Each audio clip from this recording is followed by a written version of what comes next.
Salut à toutes et à tous. Mon propos s'articule autour du thème culture et développement ou vers un nouveau paradigme développemental. Mon objectif dans cette nouvelle et autre rencontre n'est pas de vous proposer un exposé exhaustif, mais plutôt de vous offrir des éclairages, de vous orienter vers des pistes qui vous permettent de mieux être au cœur des grands défis à relever qui sont en même temps des enjeux majeurs à gagner par les territoires, leurs populations et habitants.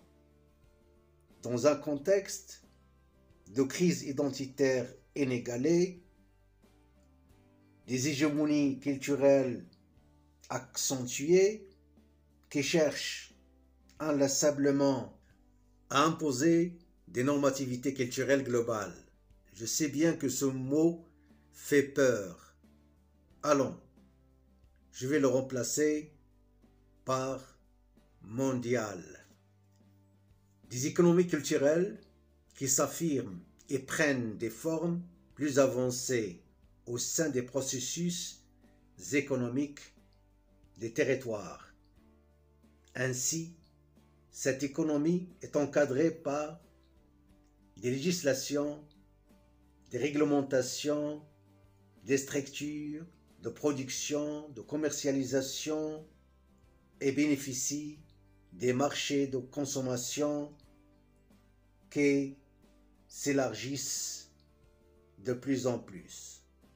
Sous l'impulsion des transformations, des mutations, des variations majeures, tant sur les plans économiques, technologiques, que sur les plans organisationnels, managériaux, entrepreneuriaux.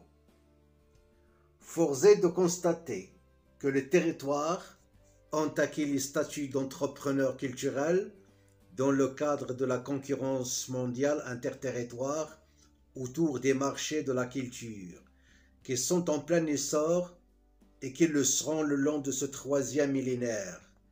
Par conséquent, la mondialisation culturelle à grande échelle se fait sentir au quotidien dans les vies de toutes les sociétés sans exception. D'emblée, les cultures et leurs produits se trouvent au cœur des systèmes, des écosystèmes de création, d'invention, de rénovation, d'innovation, et au centre des réflexions autour des territoires qui gagnent et des circuits économiques territoriaux.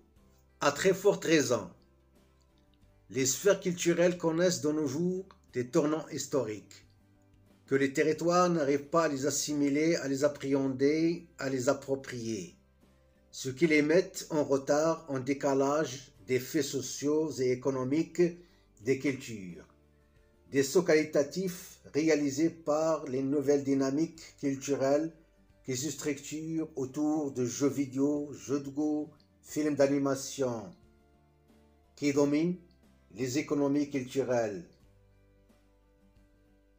générant des richesses, des activités, des emplois, du travail. Il est de fait incontestable que les accords du GATT de 1994 ont marqué un tournant historique au moins sur deux plans. 1. Ils ont donné naissance une année plus tard à l'Organisation mondiale du commerce, OMC. 2. Ils ont inclus les cultures dans les volets de services. Qu'est-ce que cela a voulu dire? Tout simplement que les cultures se dotent de nouvelles dimensions et perspectives au profit des industrialisations, des commercialisations de leurs produits. Suite à ceci, les cultures leurs produits intellectuels, artistiques, artisanaux, religieux, jeux de vidéo envahissent les marchés de consommation à une échelle incroyable, au même titre que votre smartphone, votre voiture, votre PC, votre frigo.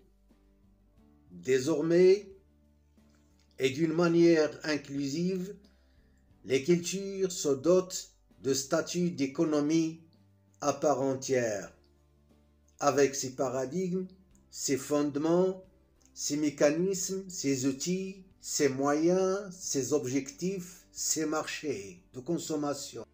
À l'instar des autres domaines économiques, l'économie de la culture est un vecteur essentiel dans l'animation, la dynamisation des processus de développement, des consolidations des liens sociaux, relationnels, communicationnels. À très forte raison, la concurrence mondiale se fait de plus en plus rude et féroce autour des marchés culturels.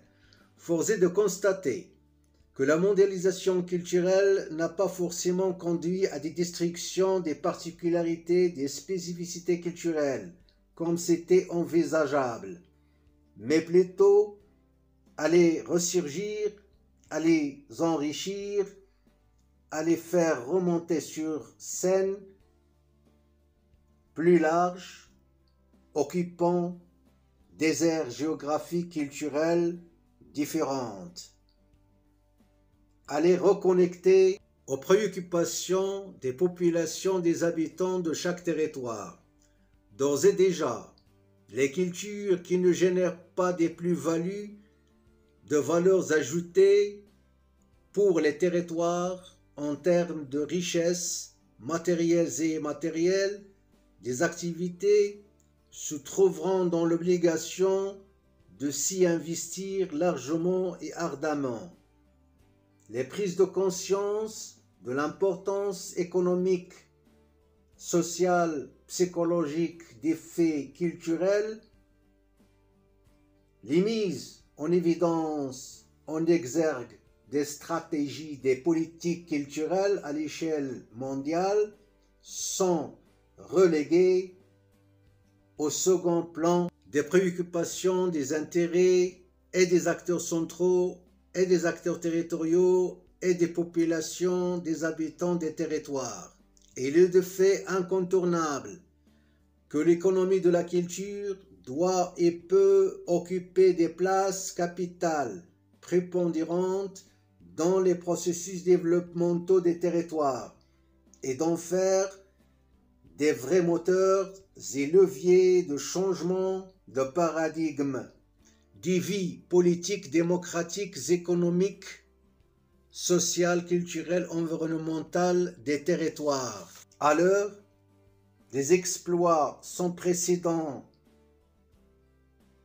des sciences, des technologies qui mettent les liens nature-culture en cause et à l'épreuve, ce qui exige et des États, et des gouvernements, et des acteurs territoriaux, et des populations de faire preuve d'un pragmatisme de bonne aloi qui considère l'économie culturelle un vrai moteur de transformation, de transfiguration sociale et sociétale, de démocratisation des sociétés sur des nouvelles bases culturelles, des consolidations des démocraties libérales. Pour y parvenir, j'ai divisé mon propos sur le thème culture et développement autour de 12 démarches. Première démarche, tirer profit des atouts dont bénéficient les territoires en termes de culture, de patrimoine culturel et civilisationnel. Deuxième démarche, mobiliser, sensibiliser les acteurs territoriaux, les populations, les habitants autour des dynamiques culturelles de leur territoire. Troisième démarche, faire de l'économie culturelle un vecteur d'insertion, d'intégration sociale, économique à grande échelle. Quatrième démarche, entamer les processus d'industrialisation culturelle dans l'authenticité, loin des falsifications des cultures originales des populations locales. Cinquième démarche, organiser des systèmes, des écosystèmes de gestion politique culturelle territoriale, appelée gouvernance culturelle territoriale. Sixième démarche, organiser des systèmes, des écosystèmes de management culturel, débordant sur l'émergence des chefs de projet culturels à l'échelle territoriale et centrale. Septième démarche, organiser des systèmes, des écosystèmes de création, de rénovation, d'innovation culturelle, territoriale et interterritoire. Huitième démarche, organiser des systèmes dans les cadres des sociétés civiles qui œuvrent dans les domaines de la culture, du patrimoine et qui sont des partenaires privilégiés pour des mises en place, en exergue, des politiques, des plans, des programmes culturels à l'échelle territoriale destinés à l'ensemble des populations. Neuvième démarche, organiser des systèmes de formation volontariste de proximité dans les domaines et les métiers de la culture et des patrimoines.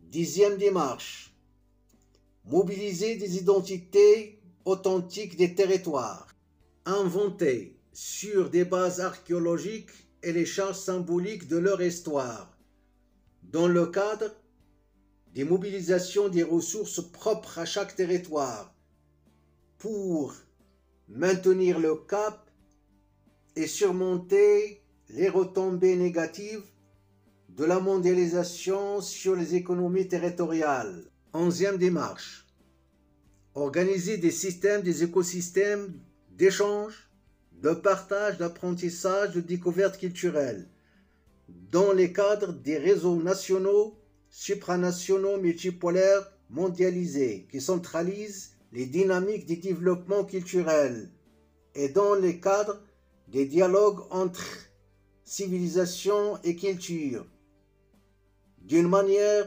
constructive et féconde, qui propose des alternatives aux trop connus culturellement et au vécu quotidien.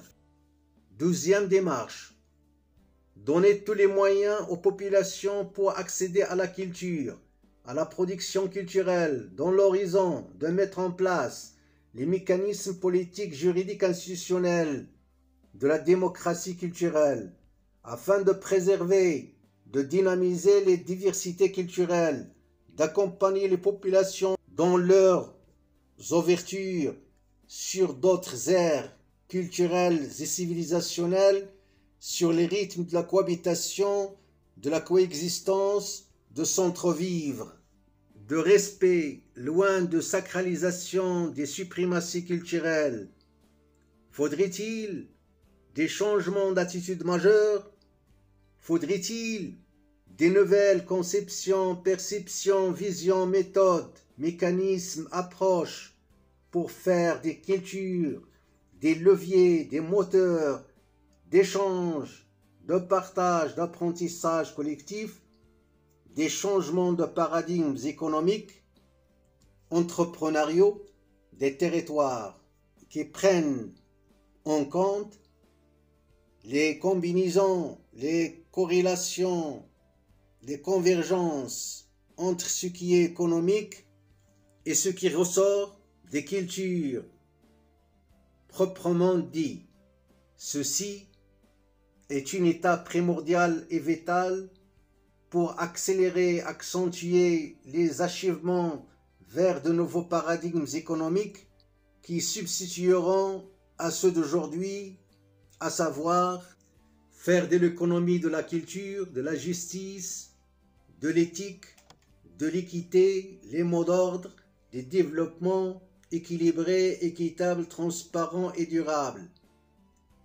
Serons-nous maîtres de nos actes, de nos actions, de l'histoire qu'on fait, qu'on va faire, qu'on fera, ou bien l'intelligence artificielle, voire même une espèce nouvelle qui sera formée grâce aux combinaisons possibles entre les circuits électroniques et les circuits biologiques, font tout ça à notre place. Serons-nous capables, dans la mesure d'investir des milliards pour faire évoluer, faire progresser les intelligences, les consciences, les esprits des êtres humains, autant que le font et le feront les géants de la high-tech aux États-Unis d'Amérique et en Chine pour développer l'intelligence artificielle, notamment l'IA forte. Je vous remercie.